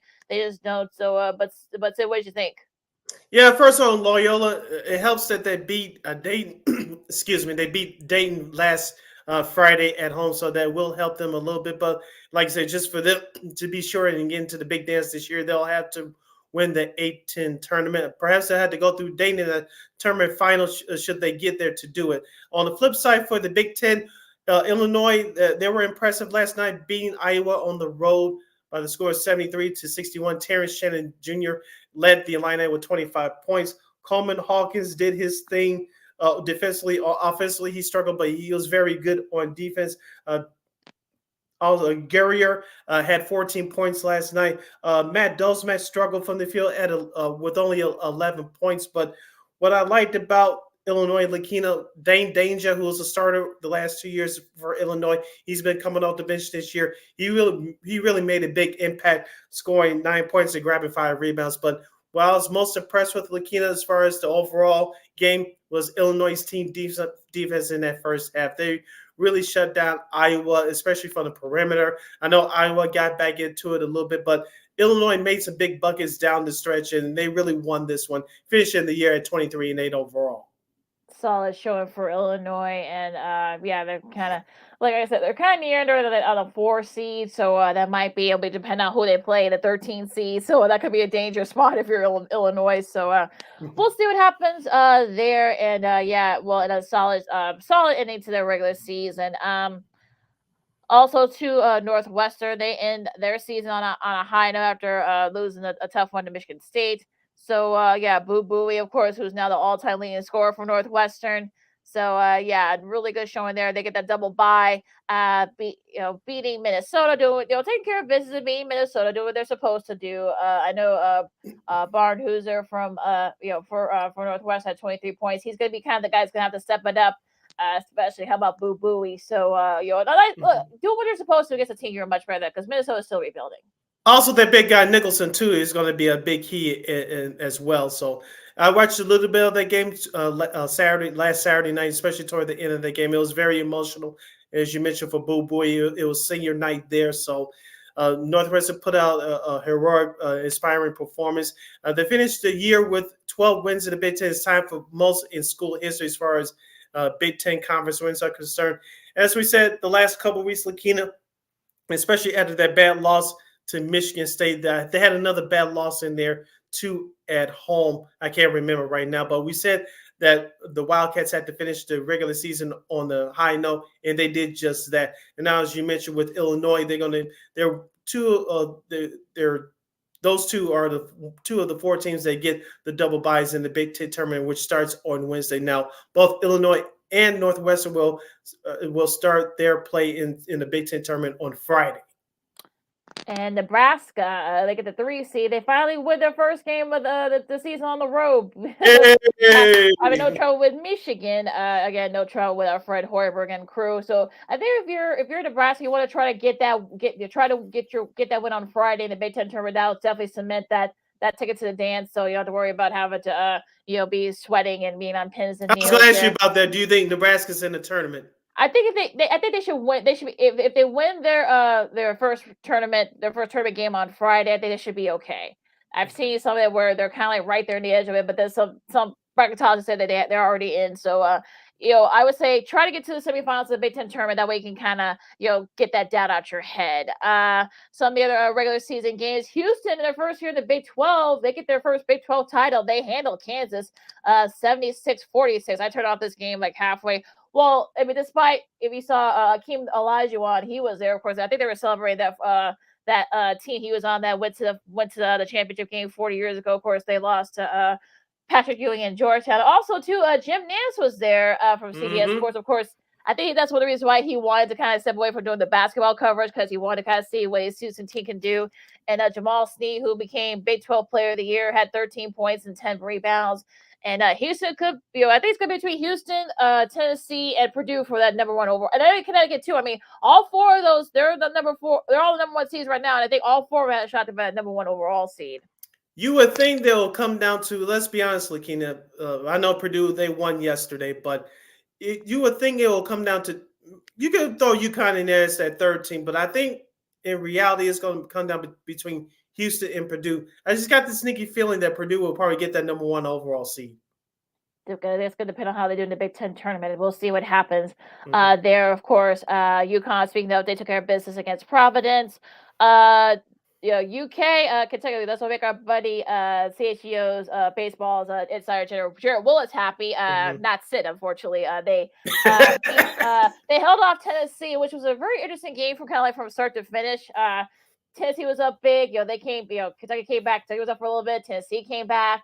And of course, Reed Shepherd, if you remember his dad, Jeff, I should say, of course, was a part of that 1996 national championship team. He made some big shots there as well for Kentucky to kind of like put a dent in the Tennessee's number 1 overall seed chances. Yeah. Also, too, on Saturday, I got a chance to watch this game in its entirety on CBS. The Memphis Tigers, they go down to Florida Atlantic University. Those are the 2 teams that met in the first round of the NCAA tournament last year. Of course, Memphis lost by 1. This year, they split the season series. Memphis, they were up big early, but they were down by 5 at halftime. But FAU came back and just stormed away with their hot shooting and their defense. Memphis tried to come back late, but it was too late. Lakina, Memphis is going to have to win that American Conference tournament. Now, they are 22-9 on the year. Lakina, as we talked about with Illinois, Memphis, I think there are a couple of downgrades worse than Illinois in terms of what I'm about to say here. They remind me of the Chicago Bulls. They cannot defend on the inside. They turn over the ball too much. Outside of David Jones, he really didn't get much help, especially in that second half. I know they turned it on late, as I mentioned, but early in that second half, they was just out of it.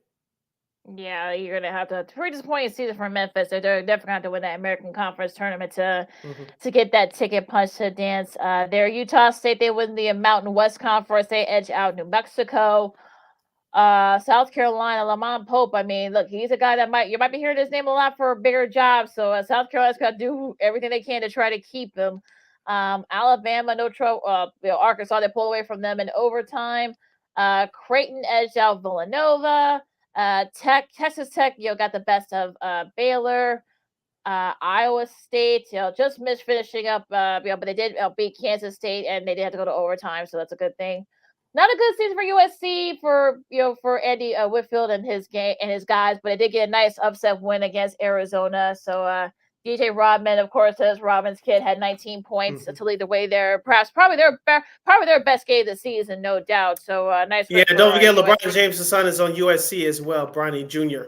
Yeah, so nice win for, and like I said, has not been a good season for them, but you know what, they got a nice win against Arizona, number 5 team in the country. So that's pretty solid there.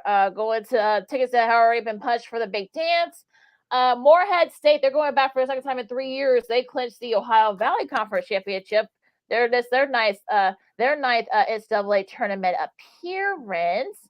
And of course, we love when first timers come to the dance. So Stetson, those who are wondering where that is, it's in Florida. Not the Columbia University. Yeah, that's why you thought that too. But yeah, no. They're not. They're more than that. There is a school in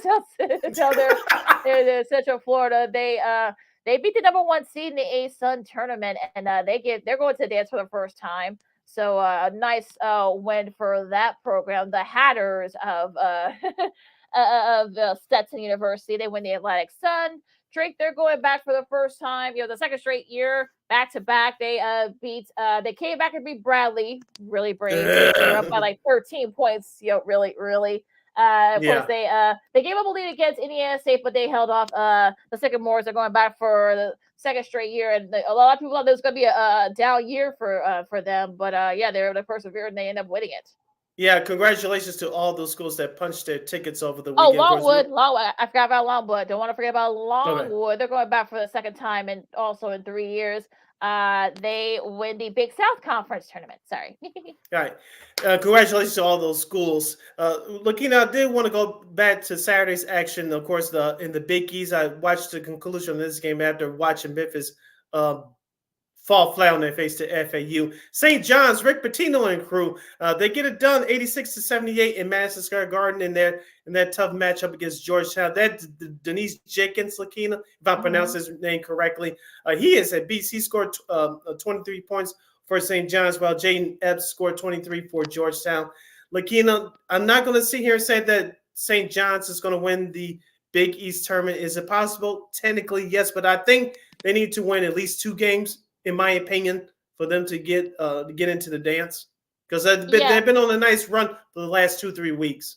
Yeah, I mean, I think that helped them a little bit. Like they finished over above 500 in the conference, so that definitely helps them. I think they may have to. I gotta look at the bracket, but it definitely could be like one of those days where they may have to win to get to at least the semis or to have a shot, because it's definitely a log jam there in that tournament. So, but like I said, I mean, ever since Patino's outburst, now they're playing very well in that conference. So I mean, look, like I said, this man's been doing this for over 45 years. So I think there's a method to that little tip that he made. So the players have been listening to him. So we'll see what happens there. Now I want to get to Ohio State. Shout out to our buddy Spiro Ditas, who had this game for CBS yesterday. They beat Michigan State. It was kind of back and forth, feel late. But Ohio State, they're in the bubble right now. Lou Dealer has been such a great fresh voice for that program. He's definitely making a case for that to get the job permanently. And I think they're going to have to win a couple of games in the tournament. They may have to get to the semifinals, I think, at the very least, But if you had told me that just a month ago that they would be like right there in the bubble, I would have thought y'all were nuts.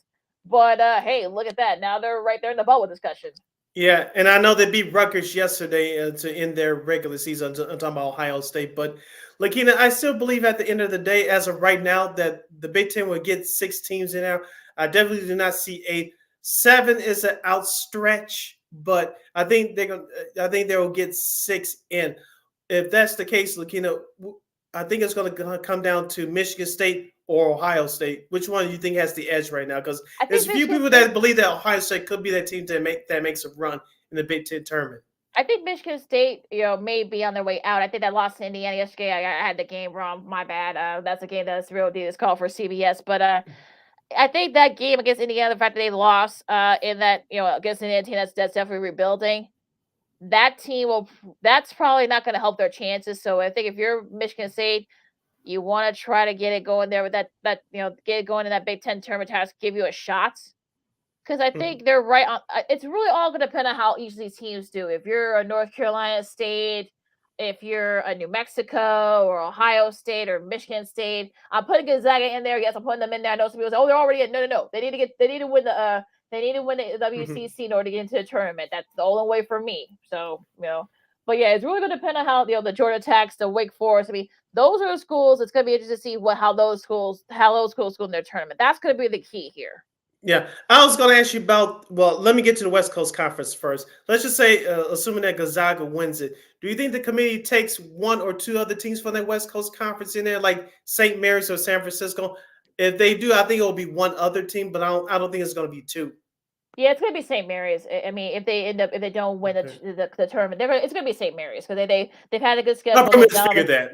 Yeah, so San Francisco does have the resume. They definitely need to win the conference tournament if they can to get into the dance because they're not going to get in otherwise. Okay, now the other 2 teams I was reading earlier today in the Athletic, Virginia and Villanova. Do you see both those schools getting in? Villanova had a chance. They lost to Creighton. They had a chance to steal one on the road. They couldn't do it. Oh, at home, I should say they couldn't do it. So, yeah, both those teams got to get to the finals at the very least because they don't have. Neither one of them does have the resume. And what about Iowa? I know they finished the regular season on a bad note. Of course, they lost to Illinois twice now. I believe they lost to Northwestern. Do you see them being that team to at least win at least 2 games in that tournament, Big Ten tournament? Probably. I don't They're see probably it. gonna have to. Yeah, they're probably gonna have to win a couple of games. Like I said, this is when the big boys take over. So I know some people say, well, NES they may have a shot. No, they don't. They don't have the resume. I feel like if you're Iowa, that's another bubble team that needs to have a good showing in their conference tournament in order to get into the dance. Like I said, you're kind of like in a log jam here. Like look, we've seen teams come out of nowhere. Look, we saw what Kemba Walker and UConn did a few years ago. They were kind of left for dead. And look, they come on, they'll go into a run and win the whole thing. So we've seen that happen before. So if you're Iowa, if you're a Clemson, if you're Virginia, if you're a Michigan State, I mean, those are teams that are kind of they're definitely going to have to make a big showing in your conference tournament in order to get a shot at the dance. All right, the schedule for this weekend, the NCAA looks like this. Of course, postseason play begins. I'm talking about as far as conference tournaments are concerned. We'll just highlight the important games. Of course, the Big Ten, the ACC, the Pac-12. They start on Wednesday, but we talked about the West Coast Conference, Lakina. These are the games that are going on today as far as the semifinals are concerned in that conference. Santa Clara, Steve Nash's old school, I believe.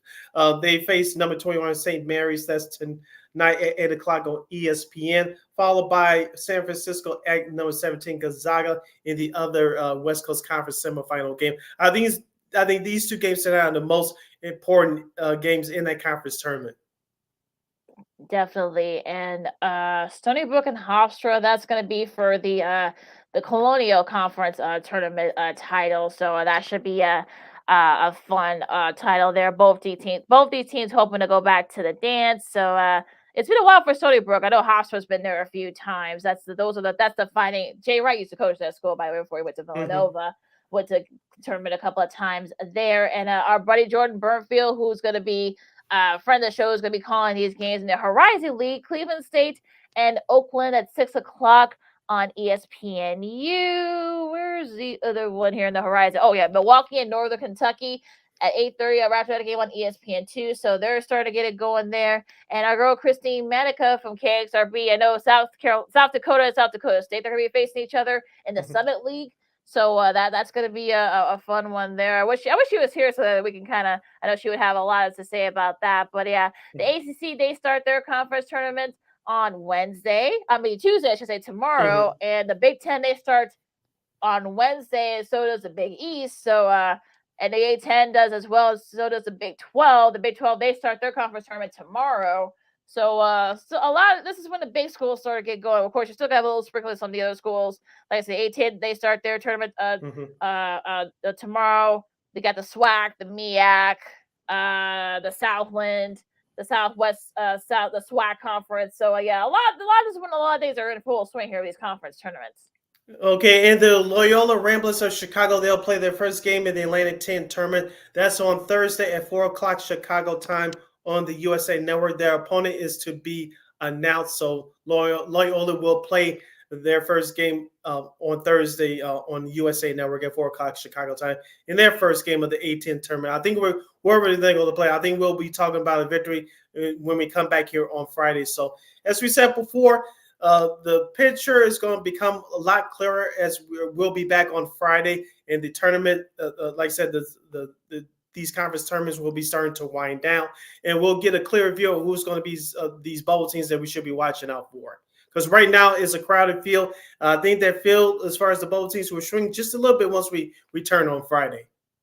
It'll come down to who shows up and who really wants to get a shot at the dance. So we'll see what happens there. This is Second City Sports on Chicago. Lakina McGee, Sydney Brown with you. Of course, the Big Ten tournament, they start at Target Field. North Carolina, they'll await their opponent for the ACC tournament down in D.C. Of course, they beat Duke pretty handily. They pulled it off late, so it wasn't no love lost between these two teams, obviously. So they clinched the AC regular season tournament for the first time, at least outright, since 2017. So a great job by Hubert Davis and that program there. And let's go to the women's side for a second, Sid. Of course, Iowa, on the women's side, Iowa, of course, Caitlin Clark. It was a back and forth game between them and Nebraska. They ended up winning it. I'm talking about Iowa did. Juju Watkins leads. I know she's been banged up with that ankle injury, but the supporting cast for USC, they beat Stanford. I think this is their first tournament title since the tournament expanded to in the Pac-12. Of course, there's gonna be no more Pac-12 after the springtime. So nice way for them to go out there as well, of course. But something happened in the SEC women's tournament that kind of caused a little bit of a stir. I didn't watch this game, but something there happened between LSU and South Carolina. They kind of like a little bit of a fracas there. Yeah, Cordana, the top player for the South Carolina, she decided to put her hands on one of the LSU players in a shoving match. Of course, both benches cleared, and the game was delayed for about 25 minutes as the referees decided, who was going to be tossed, and both teams were left shorthanded at the end of the game. Of course, South Carolina wins the game 79-72 over LSU to take the SEC tournament title. Of course, Dawn Staley went out her post game with our good friend of the show, Brooke Riceboro from ESPN, to apologize to LSU. I know Kim Malarkey did the same thing to an extent in her post game presser. It was ugly, Kina. Thank goodness it didn't get any uglier. I know Dawn Staley did point out during her post game comments to Brooke on ESPN that when you get two teams, they're talented, they're heated, and they're rivals. Sometimes you may lose your temper. And Dawn Staley was honest after the game. She said that she was. You remember when she played, she was no saint at times either. But she reminded her. She said that she has to do a better job, and her players have to do a better job of keeping their emotions in check. Yeah. I know the ones that got tossed out for fighting. They're one from I think Cordana and whoever forgot the player who was at LSU that got tossed for fighting. They're going to miss the first game of the NCAA tournament. Yeah, thankfully they shouldn't need her. I'm talking about Cordero. They got a lot of depth there in South Carolina. So hopefully that will. I think someone's brother came onto the court. I forgot whose brother that was, but I guess now he's being charged with assault. So crazy. Jeez. I mean, well, look, women's basketball, y'all wanted more attention. Unfortunately, it's not the attention y'all wanted. So right. Yeah, unfortunately. But we'll say there's more people going to be watching now. It shouldn't have to take. I know not to dismiss what Caitlin Clark has done for college basketball and for the University of Iowa, but this, unfortunately, with LSU and South Carolina, we know what happened with Angel Reese and Caitlin Clark last year, and they got the ratings up. But I hate to say this, Lakina, should this set back women's college basketball for 50 years and stuff like that? No, but I guarantee what happened yesterday.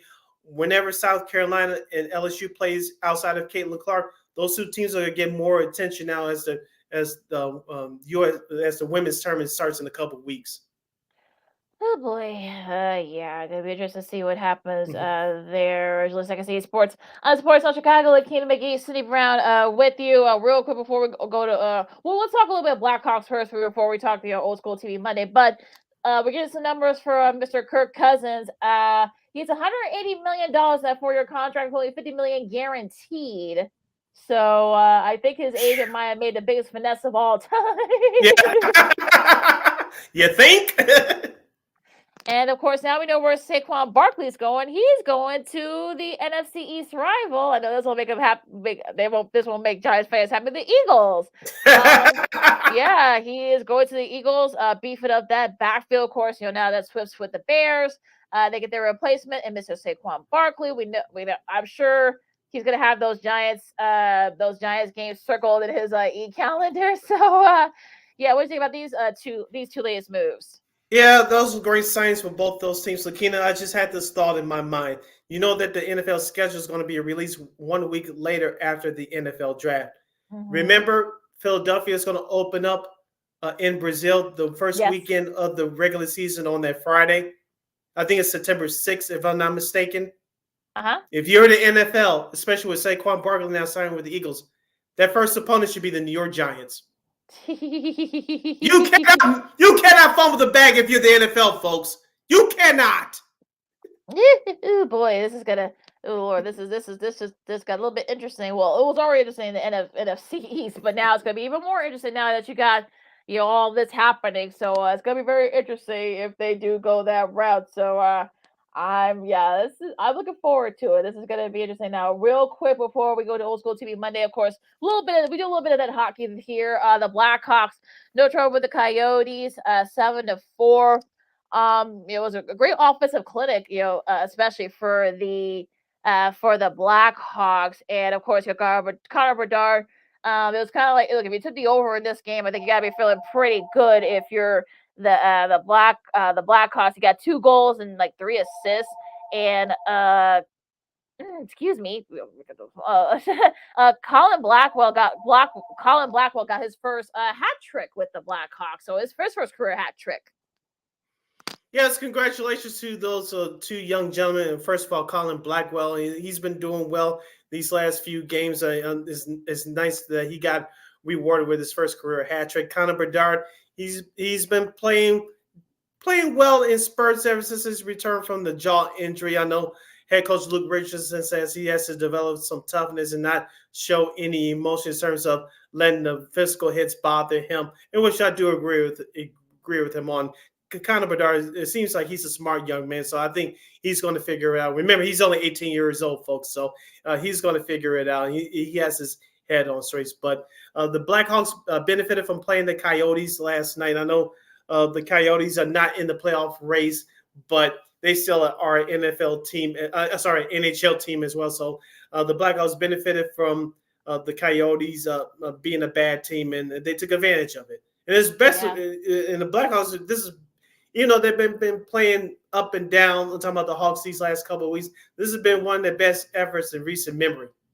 Yeah, this is like the best I've seen the Hawks in the last couple of years. So, well, again, like you said, I mean, the Coyotes are kind of, meh. So, they're not in any playoff contention. But look, a win's a win, especially if you're kind of like a rising team. If you're the Blackhawks, I mean, they're the first team to be eliminated from playoff contention. So over the weekend, but I think they kind of took that personally. I'm sure they knew they were going to be. Of course, they were going to be in the playoffs, but I think you don't want to have that little E by your team's name. So really solid show by the Hawks, the best I've seen them play in a while. Now, the Rangers have looked really good so far.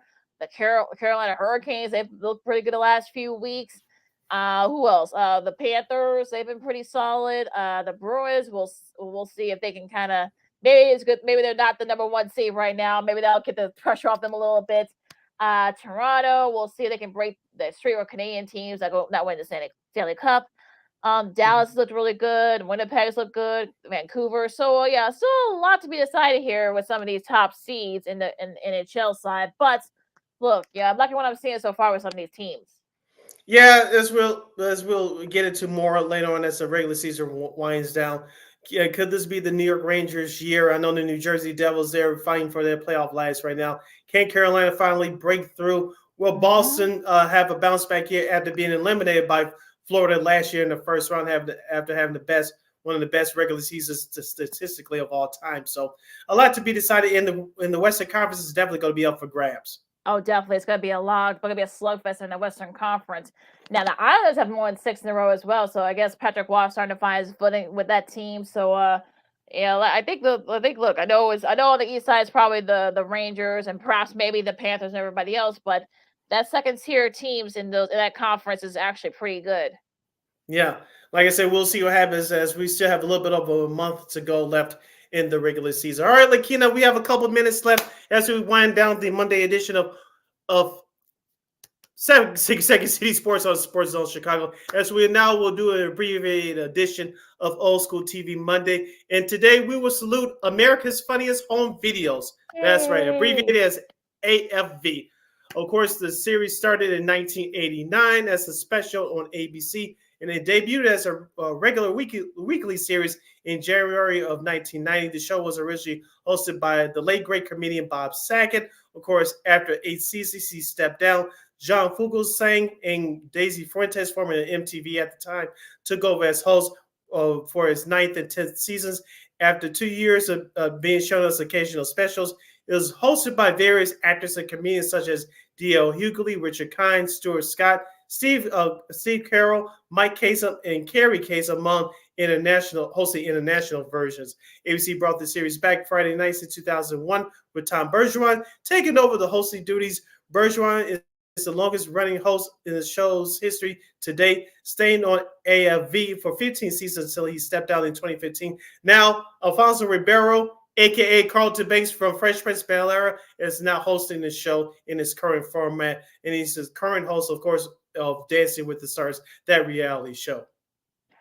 And I mean, I first started, of course, when it first came on as that special in '89 with, of course, God rest his soul, Bob Saget. The concept was it was kind of like you took, Candid Camera, kind of like put it on steroids. I think I heard somebody say that years ago, seeing people kind of make fun of themselves, falling and spilling and all that stuff. So and you win money for it too. So I think that was especially you would think that maybe it would change a little bit with YouTube, but they've kind of played around with that. So they've kind of grew as of course, social media and stuff. So I think that's probably one of the reasons why it's still very highly rated even after all these years with the new format with Alfonso. So I saw it's been a really good show, of course, with the various hosts over the years, but it's really still stood the test of time. We're talking about AFB.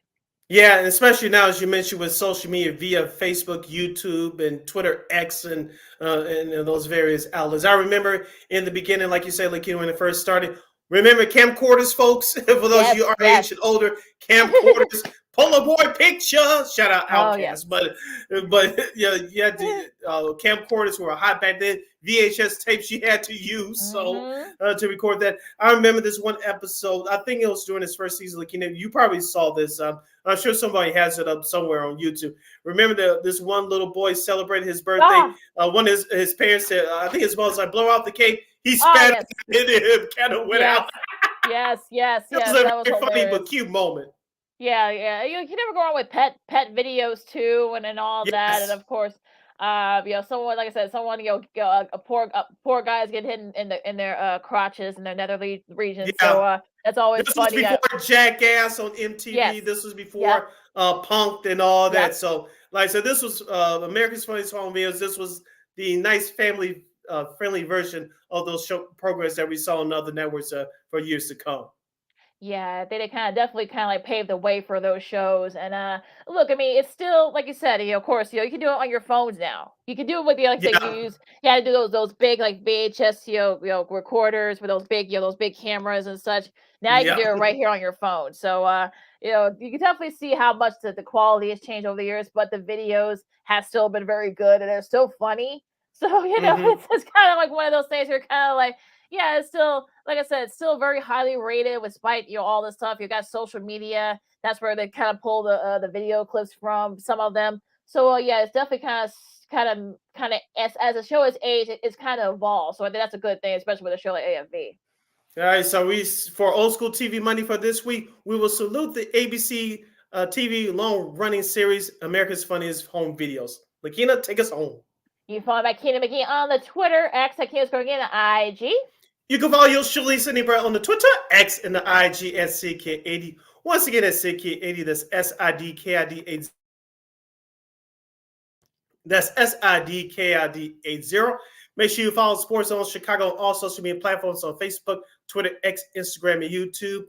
Please subscribe to our podcast. We are a War Media Podcast. That's WARR Media, PODCASTS. We are on all podcast platforms, including the iHeartRadio app. Be sure you download that Sports Zone Chicago app. Go to the Google Play Store, download that Sports Zone Chicago app. And while you're at it, please follow War Media at WARR Media on all social media platforms, Facebook, Twitter, X, Instagram, and YouTube. And thank you very much in advance for your support.